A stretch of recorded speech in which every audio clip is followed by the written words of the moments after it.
Please, can you take care of my mom?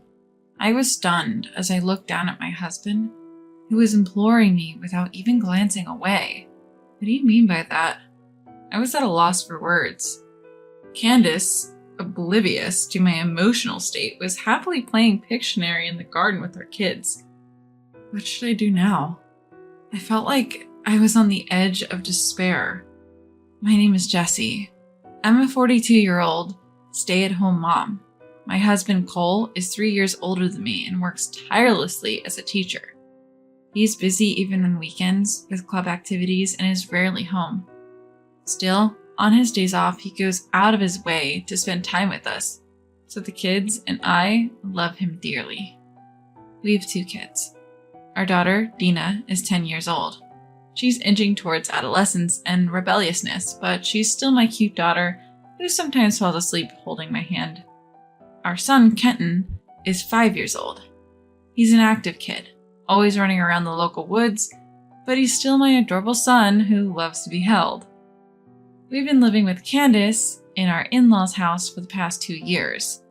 Around 6 p.m., Candace, who had been preparing dinner with me, calls out to the kids. Dennis, Alicia, dinner's ready.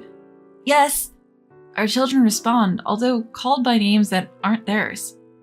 Laura, come take a seat as well. I'm also addressed by a different name. Okay, thank you. Candace, who has no awareness of who her family members are. Let's eat. And so our family gathers around the dinner table and Candace finishes her meal with a content look on her face. Oh right, I need to boil some water. Don't worry, I've got it. Oh really? How thoughtful of you. Candace seems content with my words, but as soon as she takes a bite of her meal, she mumbles, I need to boil some water. Don't worry, I've already taken care of it. Oh really? You're so attentive. No matter how many times they see this repetitive exchange, the kids don't bat an eye. It's just another day in our home. 2 years ago, Candace, who's living alone, had a nasty fall and broke her femur. A prolonged hospital stay left her mostly immobile. She became more absent-minded than before, probably because she was no longer as active when she lived alone. Each time we visited her in the hospital, we noticed that her conversation was becoming more disjointed. During this time, my husband, Cole, made an impassioned plea. I want to take Mom in. It threw us into a panic. We agonized over the decision, but ultimately couldn't bear to abandon gentle Candace. The kids loved her too, so we decided to take her in. At first, the children were confused, but they saw how happy it made Candace when they responded to her, and they accepted the new living arrangement. We all lovingly referred to her as Candy, and lived peacefully together. Then came an unwelcome intruder into our peaceful life.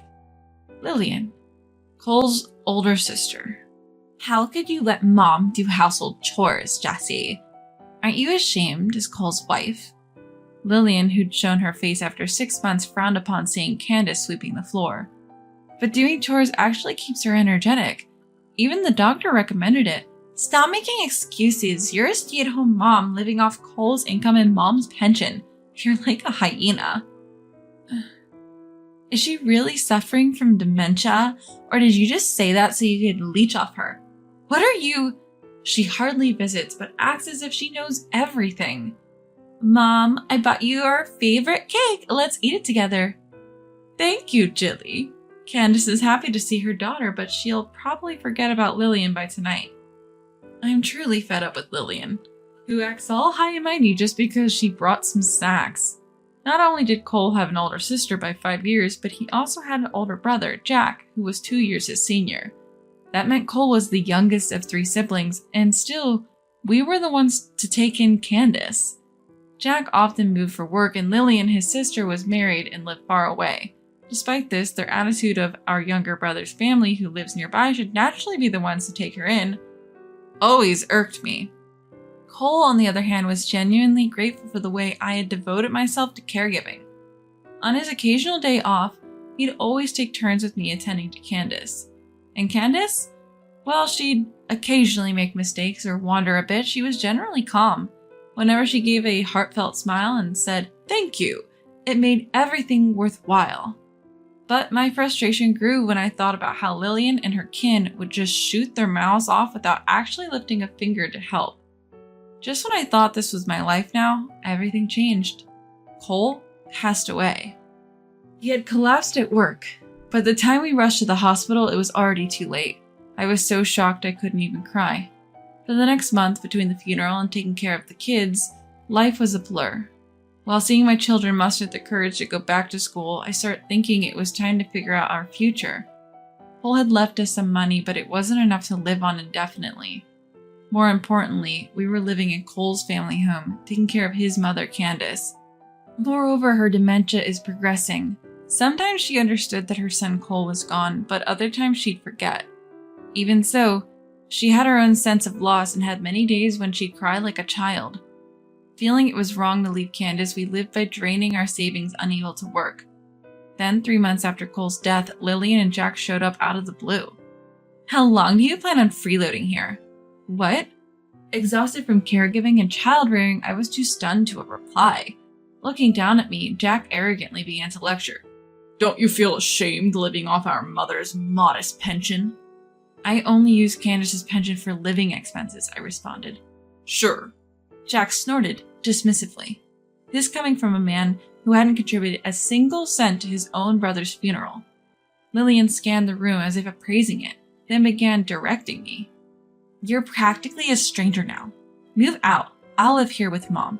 "What? You're married and live far away. Didn't Mom refuse that arrangement?" "Oh, no worries. My idiot husband cheated, so I thought I'd come back and take care of Mom. My kids are grown up anyway." "What? How selfish can she be?" If Lillian's husband really cheated on her, I'd sympathize with her. But isn't it just too convenient for her to kick us out without even thanking us for forcing us to take care of her? Ignoring my disbelief, Lillian rushed over to Candace, who was sunbathing on the terrace. "Mom would prefer to live with her real daughter over a daughter-in-law who's like a hyena, right?" Candace, lost in the sunlight, gave a vague reply. But Lillian took that as if Candace had agreed with her, forcefully interpreting her answer to suit her. "Look, just pack up and leave, will you?" "Are you serious?" Seeing my pale face, Jack smirks. Losing your cash cow, huh? Man, if you had been a good provider, maybe my brother would have lived longer. Poor guy.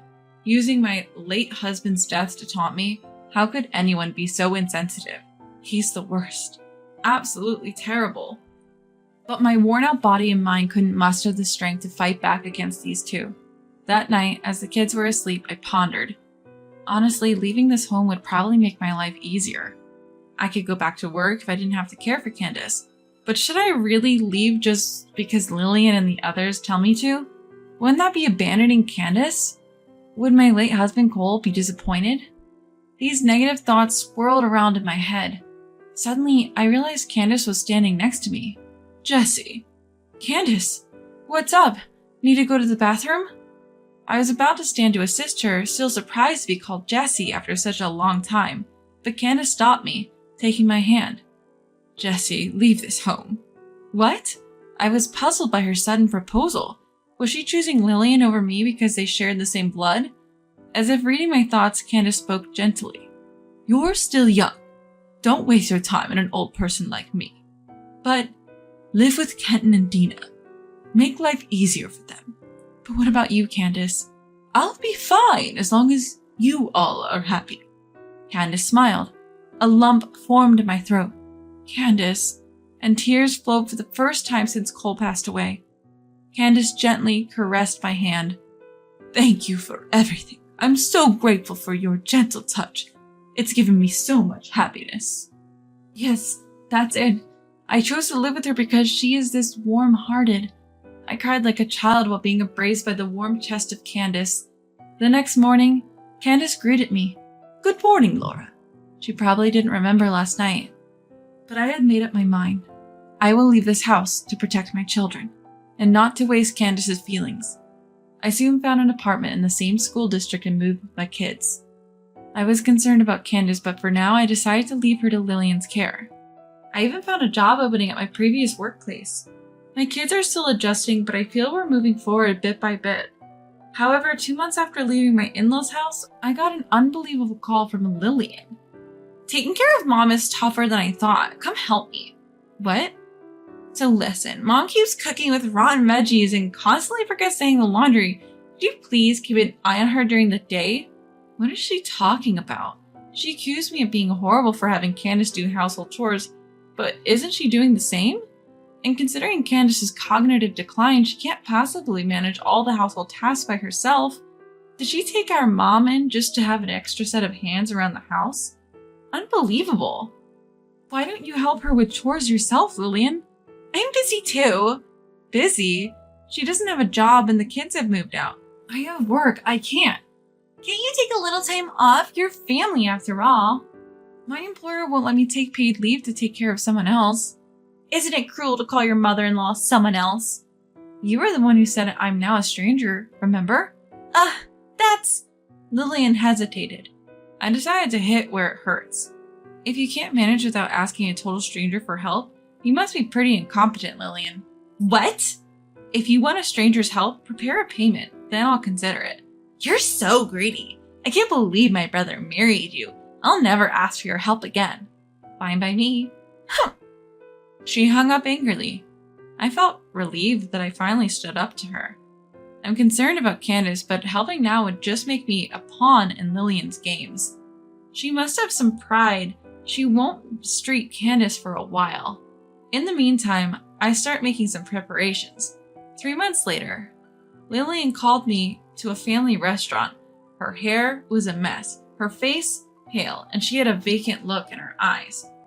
You didn't tell me. What? You didn't tell me taking care of Mom would be this hard. Why didn't you tell me? Well, you didn't ask. Lillian groaned and went silent. Candace is calm, but she wanders and has accidents. Taking care of her alone must be draining. If it wasn't for Cole and the kids, I couldn't have managed either. Lillian dug into her bag and pulled out a thick envelope, throwing it at me. Here, take this and help me. What? You'll do it for money, won't you? I was stunned by her audacity as I checked the envelope. Looks like about $50, $100 bills. It must have been hard for her to part with that money, but she clearly doesn't understand the weight of asking for help. So can we consider this an advance payment? Huh? If you need me 5 to 6 days a week, that would roughly amount to $35,000 a year. Huh? Of course, if I move in, it'll cost more. What do you think? Upon hearing this, Lillian's mouth drops open in shock. She then screams, her face flushed red. Are you kidding me? How can you ask for so much money when you see someone struggling? Are you heartless? A devil? I don't mind being called a devil. Asking for help has its costs. I have my own kids to take care of. I don't have the luxury of volunteering. Ugh. You get it now. I'm not some stay-at-home mom leeching off my own mom and Cole. Ugh. If you're willing to pay $35,000, I'll work, but you might find it cheaper to place her in a facility. That's not fair to Mom. Oh please, what's so unfair? I can't think of a situation worse than being treated like an intruder. It's safer with professionals than an amateur like you. But relatives, pension. So frustrating. So it's about appearances and money. Which is worse? Didn't you get alimony from your husband for his affair? That's... Wait, you didn't? Are you a saint, Lillian? Or maybe you're the one who cheated. Yikes. Lillian's shoulders jump in what seems like a funny manner. Guess I hit the nail on the head. She's probably been avoiding any talk of a divorce or alimony from her husband, claiming she has to care for her mother.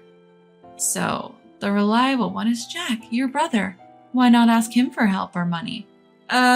Your own flesh and blood should be far more reliable than an outsider like me, right?